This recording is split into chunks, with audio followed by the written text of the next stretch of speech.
On this episode of the Ask Mike Reinold Show, we have a special episode where we talk a lot about patellofemoral pain syndrome, mostly from Dan Pope in Fitness Pain Free, but a patellofemoral pain syndrome episode. The Ask Mike Reinold Show. Helping people feel better, move better, and perform better.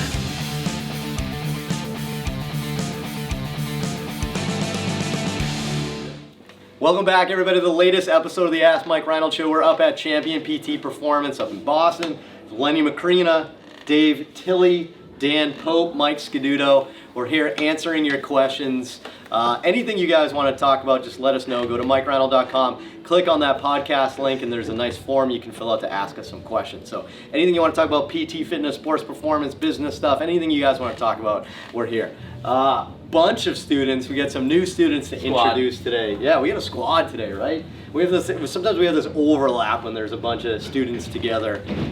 That's always a good. It's actually a pretty good learning environment. We're here, but so our veteran, we have Drew Dudek from Belmont University. Nickname per Dan, right? That was me. Is Drew Doobie Dudek, which may be my favorite nickname of all students of all time. Next time you're in a bad mood, I dare you to say Drew Doobie Dudek and not smile and not be happy.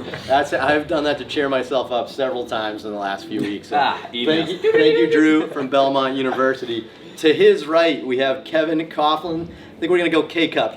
Kevin K-Cup Coughlin from UMass Lowell. So we have a local student from Massachusetts here. So we go way back. K-Cup is here, right? And then Shaquille O'Neal Harani. There we go. Is that what we're doing? I'm shocked you got that name right. Yeah, it's amazing. I was expecting a redo. From the University of Kentucky, Yes. So I got that. We love the Kentucky students. We've had some good Kentucky students, but we have really struck out on a nickname for Nikhil. Shaquille O'Neal is the only thing. Shaquille O'Neal Harani is our best nickname. Little Nicky? So far. Little Nicky? Definitely From what Adam Sandler's movie? That was a good movie. Let's not look at him. Students don't get to pick their good nicknames, choice. right? Little Nicky. Anyway, we're here. Who's up first? Drew Doobie Dudek. Take it away. All right, so we have Alex from Colorado. I'm still very confused about how to evaluate the patellofemoral pain syndrome and figure out what to do for treatments. How do you determine where to start? All right, so let me paraphrase that. You just repeat it completely so the audience can hear it. I'm confused where to start with patellofemoral pain patients for the evaluation. Yeah. So the question's specific to the evaluation, right? And I get that, right? With patellofemoral pain, I mean, that's probably one of the biggest junk terms that we have in our profession, right? Is patellofemoral pain syndrome, right? So Dan Pope, I know you have been pain-free fitnessing for a while, but on Dan's website, Fitness Pain Free, I almost forgot. I almost screwed that up myself. He's been talking a lot about patellofemoral, so this actually goes in well, but man, patellofemoral is such a junk term. Where do students, new grads, whoever, where do they start with their evaluation for patellofemoral pain? Yeah, I think one of the tricky things with patellofemoral pain is that we don't have a lot of good tests to rule it in.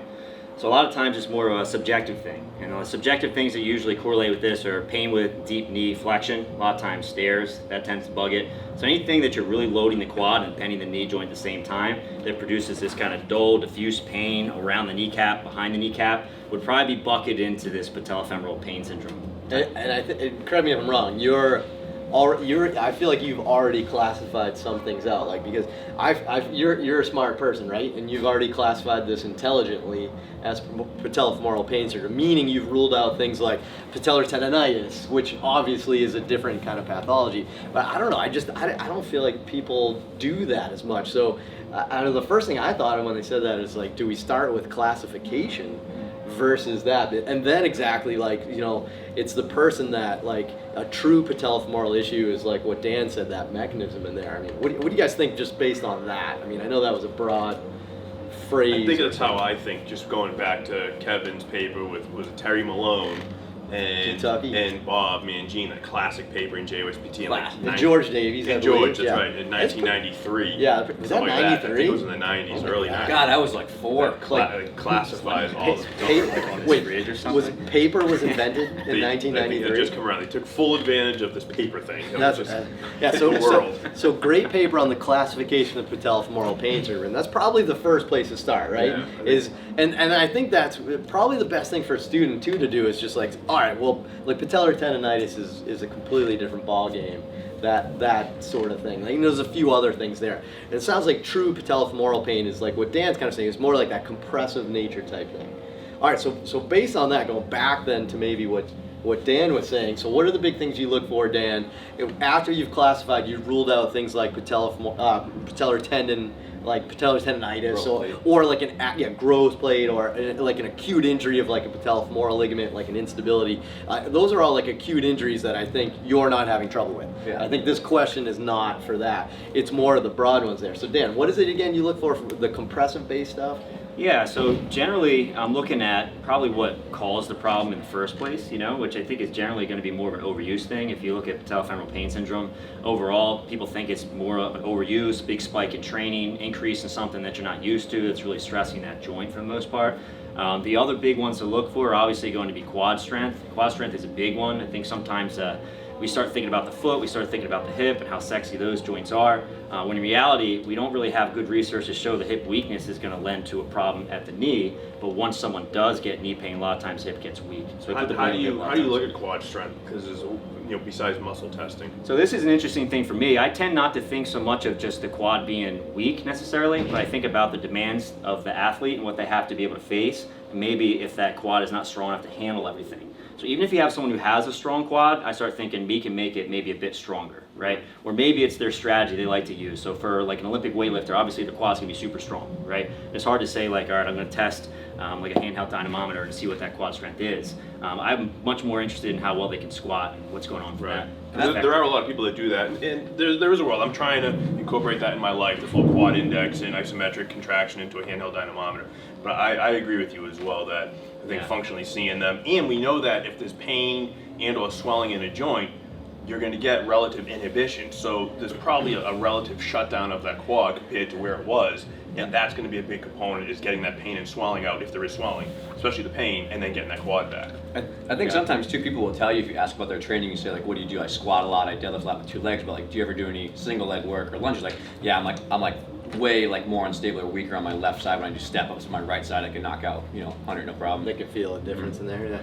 Yeah. So it sounds like, I guess the first step then in evaluating patellofemoral pain, kind of like come back together here. First step is just understanding the different classifications. The difference between excessive lateral pressure versus a compressive versus an articular cartilage defect versus patellar tendonitis or fat pad irritation. I guess the first thing is understanding what your scope of possibilities are. And then once you've ruled out the obvious ones where, like, you're not going to get confused if you hurt here, it's patellar tendonitis, right? I mean, that's like very obvious. But once you've ruled that out, is then, like Dan is saying, is, all right, well, what activities cause the pain? And okay, you get diffuse retropatellar pain with a quad activity, right? And then how does, functionally then, what activities may be overloading? That's probably where to start, and that's probably a ton of info to get Is there a spot where we could maybe gather all this information in one website? Maybe. I know Dan's been talking about it a lot lately, so this is actually a good episode for Dan. Like, sometimes I keep an eye out on the questions, and if we have a few that kind of go together, we make like a special episode. So, this is good. So this is Dan's episode. Yes. Wow, what's next? Next question, beards. K-Cup, who's up? No, it's me. Okay. Shaquille. Mark from Atlanta. I've had numerous patients want to get back to squatting after having knee pain. Yet I'm not sure how to build them back up. What do you do to return people back to weightlifting? All right, so oh my gosh, we have knee pain. This is like the Dan Pope show. This is all right. So we have knee pain, and they want to get back to squatting. This is a good follow-up to that last question. I put these in the right order for a reason here, The right? third one's gonna be, if I want to master the knee, where would I? If I wanted to have fitness pain-free, they want to get back to squatting. They have pain for squatting. This is different in my mind. This is not having pain going up and down stairs. This is not having pain, with other things. Where do you start with them, Dan? Well, I think that the first part is making sure you have the right diagnosis, right? So if you have someone who has true patellofemoral pain, then it's going to be a little different than someone who has more of like pathology in the meniscus or something along those lines. I think almost always you're going to have some sort of period of unloading. I think that's really important for these athletes. We have some research to show that as well. So you want to go away from the activities that are causing a bunch of pain. Usually I tell people about a 2 out of 10 or less while training is probably fine. Okay, sometimes you have to tweak that over the course of time. Give that a few weeks, and then you want to start to reload. And you're thinking about reloading in a way that's going to be specific to get that athlete back to sport. So I got to be honest, when someone comes in and they have pain in the bottom of the squat, if they can tolerate something like box squatting, I'm going to keep doing that, or I'm going to change their depth a little bit, or just modify their technique. A lot of times they continue training, right? I won't take away something unless they really need to take something away. And then once you take something away and you want to get back to it, you have to slowly ramp your way back up. With patellofemoral pain, we know that if you go deeper into a squat and you put more stress on the quads, it's more stress on the patellofemoral joint. So knowing those two things, it's pretty easy to start to modify your activities, right? Obviously, you're going to make sure you have good technique. If the technique is right, great, keep on pushing that. You can use things like cueing and mirrors to help with that. A nice progressive program. I like using a lot of single-legged stuff, like Dave is saying, starting from more shallow squatting, work your way down to deeper and deeper squats, and then making sure you're addressing specific deficits you may find with hip weakness, quad weakness along the way. Boom. That was the definitive guide on returning back to squatting. So, all right. So, again, to summarize then, because I just like, this is like me learning too from Dan. I'm just trying to put it together. So it sounds like the first thing you got to do is, one is, we don't have to avoid squats to get back to squats. So that's an important thing. But probably make sure you have good squat form first, right? Like let's critique their skill, let's critique their technique, right? And then from there, don't necessarily avoid it, but modify range of motion and modify load, right? Yep. And then ease back in. Front squat versus back squat. Yeah. Volume maybe Simple. too. Boom. K-Cup. What do we got for numero tres? All right, we got Charlie from New York. I've had a few patients recently with patellar tendonitis that I work with and help, but then when they return to working out, it comes right back. What am I missing? All right, so Oh my God. patellar tendonitis. I said that. I thought of Dan with this episode. I'm telling you, every now and then, so we take like a couple of, few questions over a few month period that are all kind of like linked together, and it's like a great episode. But all right, so physical therapist saying patellar tendonitis now, so not the compressive form we were just talking about, and they rehab them back, but then they get back to activities and it comes back. What's going on, Dan? Yeah. Would you like Dan? to?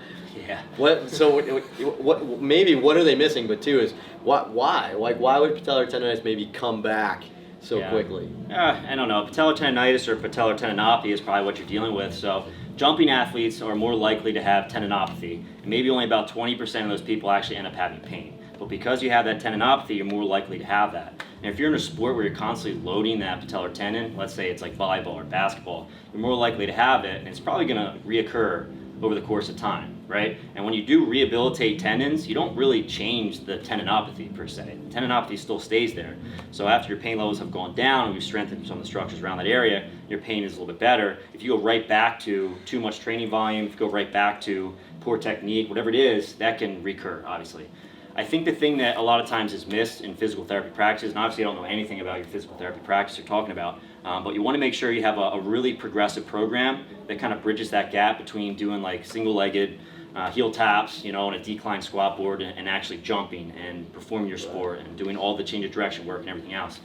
So what I will say is if you're having trouble with the return, obviously you need to make sure you hit all the basics. So make sure that quad strength is back, hip is nice and strong, legs are symmetrically strong in general. The jumping mechanics are really good if you're trying to get back to a jumping sport. But then you need to have a nice program to return someone back. So maybe talk to some local strength conditioning coaches, get a really good program in place, and then make sure that once a person is playing, they're not doing anything stupid, like big spikes in training volume, making sure they have a solid training schedule, that type of thing. So Love that's it. a lot. But, So to me it sounds like this is an overload kind of thing, right? You don't get patellar tendonitis without overload, so it's overload. So you're probably just not adjusting for that overload when you return and you kind of re-enter into that. Is that kind of right? So just kind of like consider that overload, right? Mm-hmm. Awesome, Dan Pope, Fitness Pain Free. Thank you, Mike. That was a good episode for Dan. I feel inspired. I think we go straight to a baseball episode next, I know, right? yeah. So that way, Guys, I'll be back in a month. Awesome, everybody. Thank you very much. Thank you to Dan Pope. That was like a special episode for Dan, but that was awesome. But thank you, everybody. We appreciate it. Great questions again today. Head to MikeReinold.com again. You can click on that podcast link and fill out a form to ask us more questions. We'll try to answer them. Head to iTunes, Spotify, whatever else you use. Rate, review, subscribe, whatever it is. And we'll see you guys on the next episode. Thanks so much.